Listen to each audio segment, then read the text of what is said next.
Hey guys, how's it going? I know it's been a long time since I've done a video, but I got something really special in the mail, and I wanted to share my first shave with all of you. So here it is. Here, I'll back up so the light catches it. There we go. That, my friends, is what is known as a Bottom Dial FatBoy. And it's really a pretty cool razor, the rarest razor that I've ever held personally, and it's just an absolutely beautiful, beautiful razor.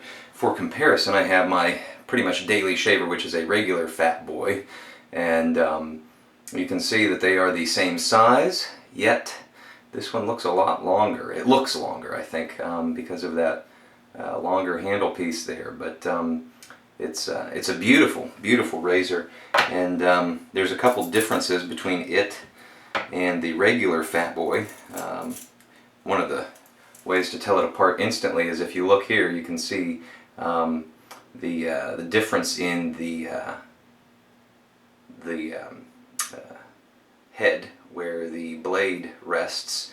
You can see there's a few teeth-looking things there. And in the regular FatBoy, it does not have that. This was an experimental sort of razor. A lot of people call it a prototype. It's not really a prototype, but it was a very, very limited production of a razor. It is dated F4, and many people might wonder, where do you get something like that? Well, this came to me from a special friend named Caleb Allen, and he sent this razor to me. Some of you have seen it on the forums when he found it, when he was out razor hunting with his son Reed. Funny story is, Caleb didn't even want to go out hunting that day, and Reed asked him if he could go. And he's like, oh, sure, I'll go. And this was the wild find that day. So, if your kid asks you to go razor hunting, go razor hunting. That's the lesson for today. But I am really excited to shave with this, and in deciding what I was going to shave with, I thought, what better blade to use than the blade it was designed to use, which is the Gillette Blue Blade. For those of you who have never used a vintage blade, the blue blades are terrific. They are carbon steel.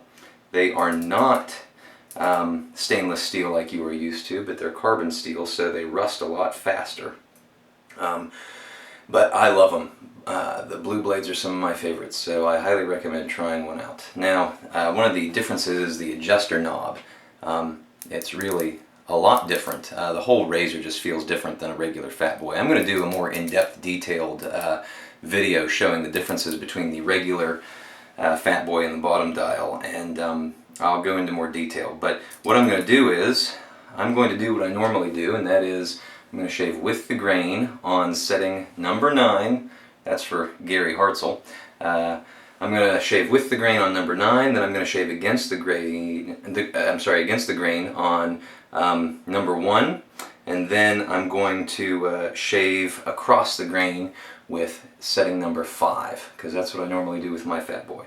And we'll see. Sometimes I use setting number 3 instead of number 1 against the grain, so we'll see how this one performs. So let me just set this down, and then, oh! Just kidding, I didn't drop it. That was just for you. Caleb, I'm sure you're having a heart attack right now. But anyhow, I'm going to go ahead and lather up. I have already done some pre-shave prep with a hot towel.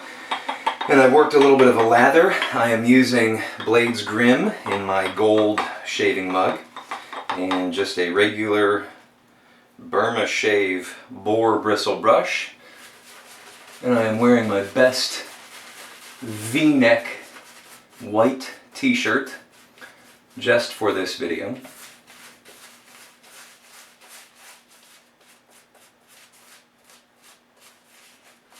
Many people wonder about the Gillette Adjustable razors, and I've held most of them. I haven't had the pleasure of holding a toggle or a red dot, but this Bottom Dial feels a lot different than your standard FatBoy.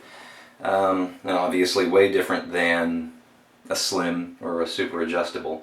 It's a heavier razor. I'll go into detail about dimensions in my detailed comparison video. But just totally different razor, totally different feel. It's incredible. So you are watching for the first time my first pass with the Gillette Bottom Dial. And let's just see how this goes, shall we? I'll be using the modified Gillette slide for Mr. Allen. Wow. Wow, that is... I mean, that's aggressive. You can feel the aggression. Wow. It's a heavy razor. It's a huge blade gap. Man. It's pretty incredible, folks. Do you hear that bark? Here, I'll get closer. Wow.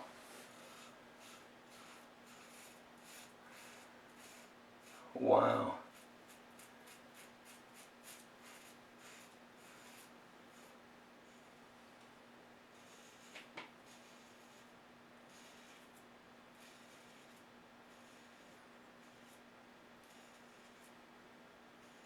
It literally feels, this is going to sound strange, it feels like there is a 5-pound razor blade making its way across my face. I mean, the heft of this razor. There was the slide, did you see it? The heft of this razor is just incredible.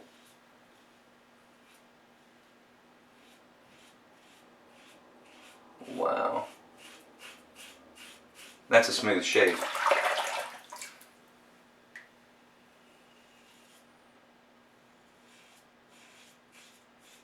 Now Caleb told me that it cut through his growth on number 7. And I would believe that. I had probably about a 3-day growth going on here. And it made short work of that. Man, what I'm going to do is, now the funny thing about this bottom dial is it actually adjusts, it clicks differently, and it actually clicks better when the bottom TTO is tightened that extra quarter of a turn, so very strange. But usually with FatBoys and things like that you have to loosen it before you adjust it, but not so with the bottom dial. But it's built differently. The bottom dial is totally different from your regular FatBoy. By the way, the technical name is the Gillette 195 Adjustable. And they were called 195s because that was the price point that they sold them at. Yes, sir, FatBoys that sell for $80 to $100 nowadays sold for merely $1.95 in the 1950s. So I've adjusted this to setting number 1 for going against the grain. I'm going to start with my neck. Oh wow. That's smooth.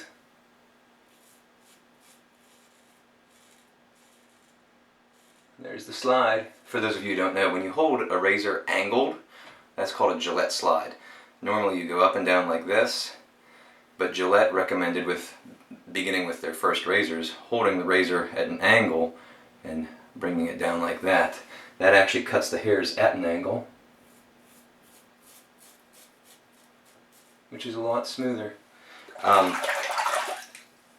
Gillette actually in the 50s had a lot of different prototypes for an adjustable razor, and they were working with several different features. The bottom dial, which is very complicated. The toggle, which is also complicated, and then what has become known as the red dot FatBoy, which has a similar head to this one, but what Gillette changed was on the toggle, when you adjust it, it adjusts the guard bars. And with this razor, when you adjust it, as with any FatBoy, it actually adjusts the head inside here that the blade rests on, which changes the exposure of the blade, or the angle of the blade, as is the case with the red dot. You can read all about it at Razor Archive. You can see drawings for patents.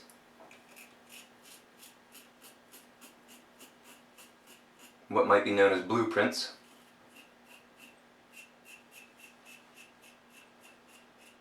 And that's against the grain. Very smooth, very smooth. Couple tiny little weepers, but that's okay. What I'm going to do is lather up again, and we're going to do one pass across the grain.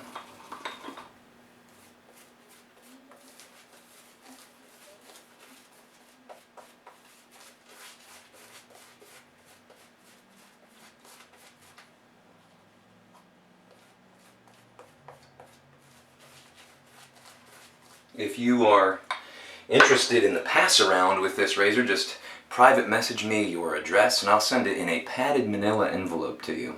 Just kidding, not going to do that. But I do thank Caleb for the privilege and the pleasure of allowing me to use this razor.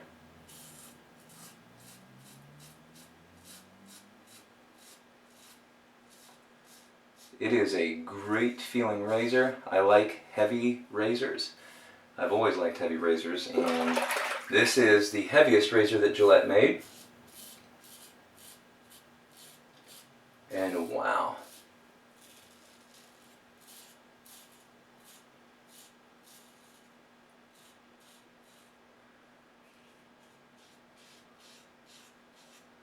If you wonder why I like blue blades, they are a thick steel blade, and they are honed and stropped to be super sharp, and the combination of a thick blade and a sharp edge is second to none in my opinion as far as comfort goes. Couple little weepers here. I think that was due to the aggression of the razor, the aggressiveness. But a smooth shave. I'm just going to wipe off this cream. I'm going to say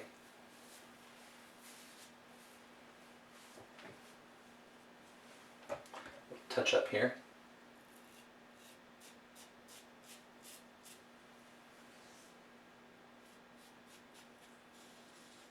I'm going to say that was a great shave. If I had one of these, it would probably be my daily shaver. So, that being said, the next shave that I'm going to perform with this razor, I'm going to use one of these. A rare Gillette Made in England stainless blade. It looks like a deluxe blade. It is not, aka a Cro-Man blade, but it is not. It is just a Gillette British stainless blade in an orange wrapper, which sort of rare blades. It's vintage, NOS, and I'm going to be using one of those for my next shave with it. But this, great. A little bit of blood there, but we'll stop that. Thank you, Caleb. Thank you, Reed. I appreciate it, and I hope that you guys enjoyed this shave. If you ever have a chance to pick one of these up, if you have an extra $2,000 lying around or something, you should. It's a great razor. It's a neat piece. And I look forward to shaving with it again and showing you another video with it. Alright, so take care, have a great day, and shave on.